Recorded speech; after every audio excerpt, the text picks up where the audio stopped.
vamos lá.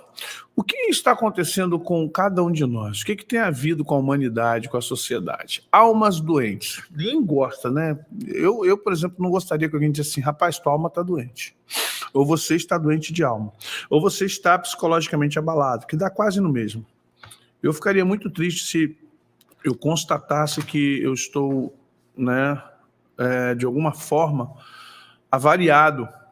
Porque a gente só pensa em virose, só pensa em doenças humanas, né? Doenças biológicas, doenças do corpo, do soma, né? As doenças somáticas ou somatizadas, ou onde nós temos diagnósticos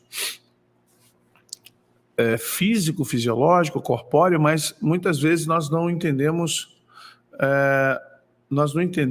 as complicações de uma pessoa que está com a alma adoecida. E aí, por que ficamos com as almas doentes? Por que ficamos assim? Por que nós nos esvaímos? Por que estamos dessa forma? Quais são as implicações? Então, vamos lá. São várias, mas vamos trazer 4 implicações de uma pessoa que está doente psicologicamente ou de alma. Primeiro, tristeza. Primeiro problema que nós vamos ver nas pessoas é a tristeza. Uma tristeza que não sai, que não acaba, né? Uma tristeza que não termina.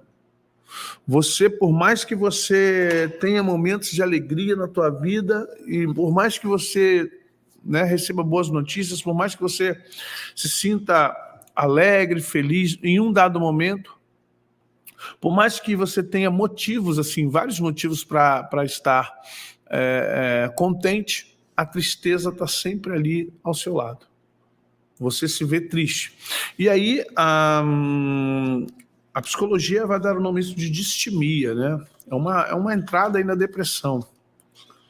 É um pezinho na depressão. É quando você tem tristeza. Você está distímico ou distímico. Quando você está num estado de tristeza, né? Aquela questão de você do nada. É claro que se você for talvez para um neuro, ele vai dizer que você está com baixa reposição de serotonina, ocitocina e outras coisas mais que fazem com que você... Mas aí é aquela história que eu volto aqui, eu peço perdão aos médicos, peço perdão ao pessoal da área de saúde. Eu não falo isso, pelo amor de Deus, não sou formado, né? Não sou médico, não sou formado, e quem é uma opinião muito pessoal, opinião própria. Na minha igreja tem gente de saúde, tenho amigos na saúde, minha irmã e meu cunhado são da saúde, mas, rapaz, hospital é lugar para você ir, visitar e voltar, ir se consultar e voltar. E quando você vai a um lugar e tem que ficar lá, misericórdia, eu cada vez mais digo para vocês, internação é um passo para a eternidade. Fala aí com todo... Não é desabafo por causa do meu neto, não, mas eu tenho visto ultimamente as internações, a maioria das pessoas que eu vejo internadas não voltam. Passar de uma semana no hospital, você já começa a dar passos para a eternidade.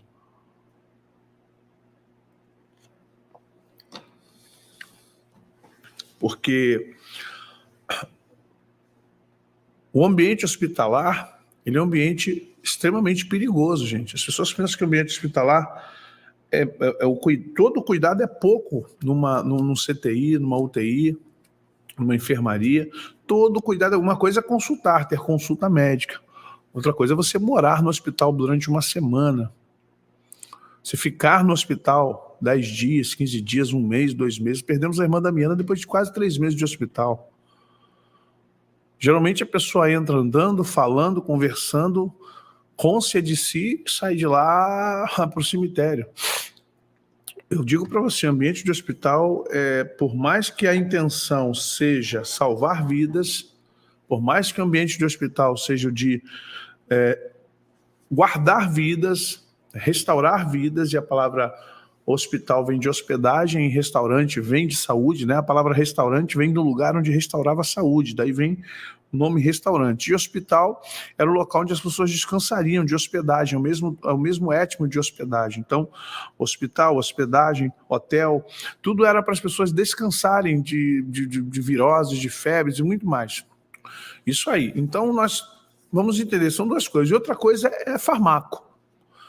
eu conheço químicos, conheço farmacêuticos e médicos, e eu falo para eles, cara, o que eu puder evitar para não tomar, o que eu puder evitar de tomar fármaco, eu evito. Só tomo, só ingiro, só faço a posologia por necessidade. Por necessidade mesmo. Fazer o uso do medicamento é algo complicado, você interfere no seu corpo, infelizmente você acaba interferindo no seu corpo, você é obrigado a colocar química, né, que não foi fabricada pelo seu corpo e você, infelizmente, pode até mesmo viciar. Então, o que eu estou falando aqui? É justamente isso, Johnny, porque a gente... Johnny não, perdão, a Fernanda. O problema dos remédios é que depois tem que fazer o desmame, né, de qualquer maneira. Né? De qualquer maneira, você depois tem que fazer o desmame. Aí o problema é que já entrou em contato com o seu corpo, a sua fisiologia se habituou com aquela química, já guardou a memória, já entrou aquela química no seu corpo, e infelizmente, quando você vê, você já está ali atormentado, você já tomou o remédio, você já faz parte da sua vida aquele medicamento, você já guardou, já tem uma memória genética para aquele medicamento que está em você, então a gente tem que tomar muito cuidado com o que a gente ingere. E aí, quando você vai a um neuro ou a um psiquiatra, a primeira coisa que o neuro e o psiquiatra faz é o quê?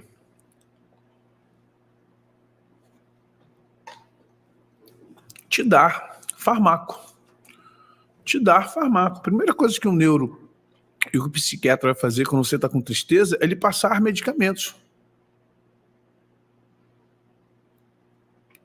E aí você acaba, infelizmente...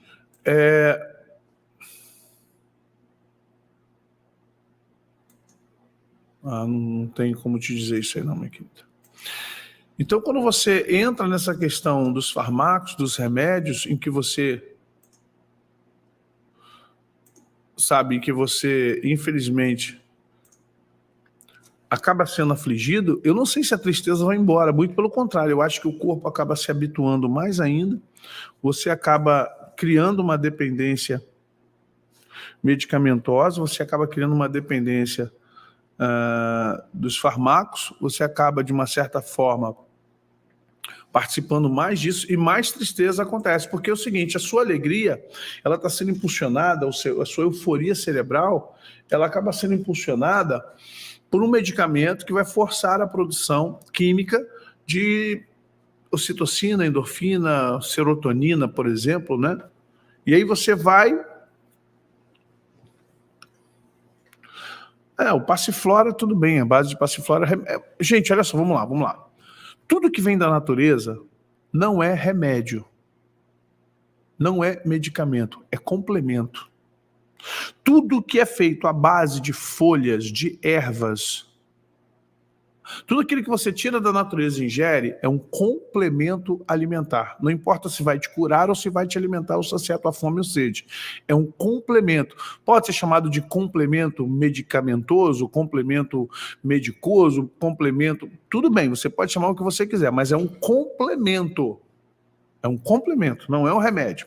Quando você fala de remédio, estamos falando de remediar. Estamos falando de dar passar um esparadrapo, né? Estamos falando de um band-aid, estamos falando aí de um, sei lá, estamos falando de algo que vai curar alguma coisa.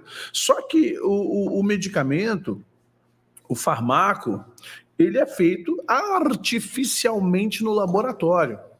Ele é feito de forma artificial em um laboratório.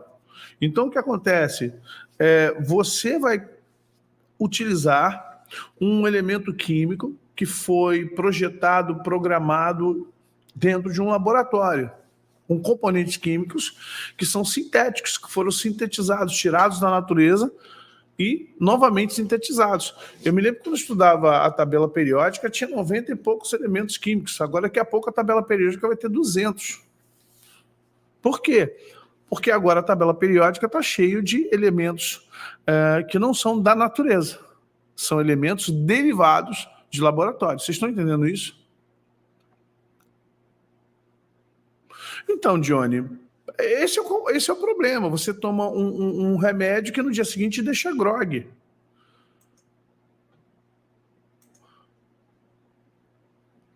Sim, um complemento. Agora, você tem que tomar cuidado, Gil, você tem que tomar cuidado só para saber de onde está vindo esse magnésio, qual a empresa, quem faz, como faz. Então, a gente precisa tomar a gente toma muito cuidado. Também, vitaminas feitas em vitaminas de laboratório. Cara, se você tem laranja, você tem açaí, você tem tangerina, você tem abacate, você tem cenoura, você tem tomate, ou seja, se você tem aí uma série de coisas na natureza que podem lhe trazer um benefício, é porque demora. O farmaco, aquilo que sai do laboratório, ele tem uma velocidade muito grande porque ele foi manipulado. Por isso que você toma um remédio à base de ibuprofeno, você toma um remédio à base, né, dos Doris da vida aí e paracetamol e vai embora lá, porque eles têm aceleração metabólica, mas isso aí é uma coisa que infelizmente não é natural.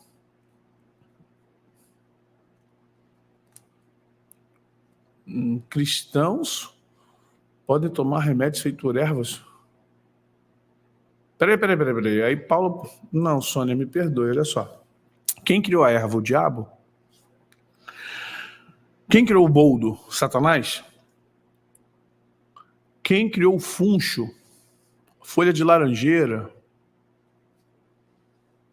Gente, vamos colocar uma coisa. Paulo fala assim, olha, a comida é para o ventre. A gente tem que tomar cuidado para que a gente não possa misturar o uso que as pessoas fazem, porque assim, se a gente for pensar nisso, muitos lugares usam a Bíblia, enterram a Bíblia, inclusive, né? Tem gente que usa a Bíblia para criar heresia, então eu também não vou ler mais a Bíblia.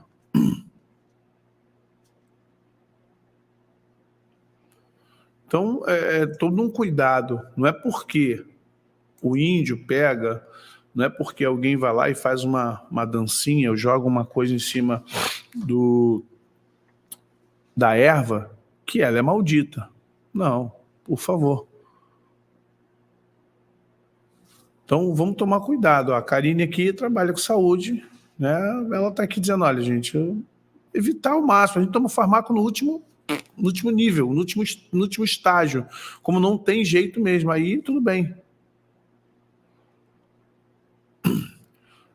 Isso aí, Marco Antônio. Não, mas a gente acaba, infelizmente, indo na farmácia porque é mais rápido, né?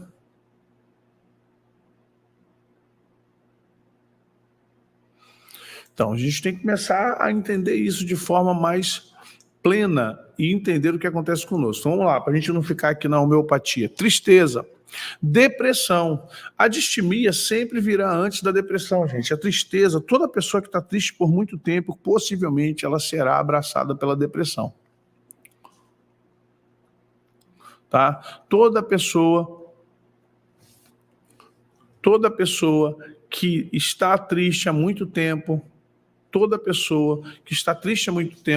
infelizmente, ela lá na frente, ela vai ser acometida para depressão. E depressão é um espectro, tá? É um leque. Você tem a depressão leve, começa com a distimia e vai até o grau máximo da depressão, que leva muita gente ao suicídio.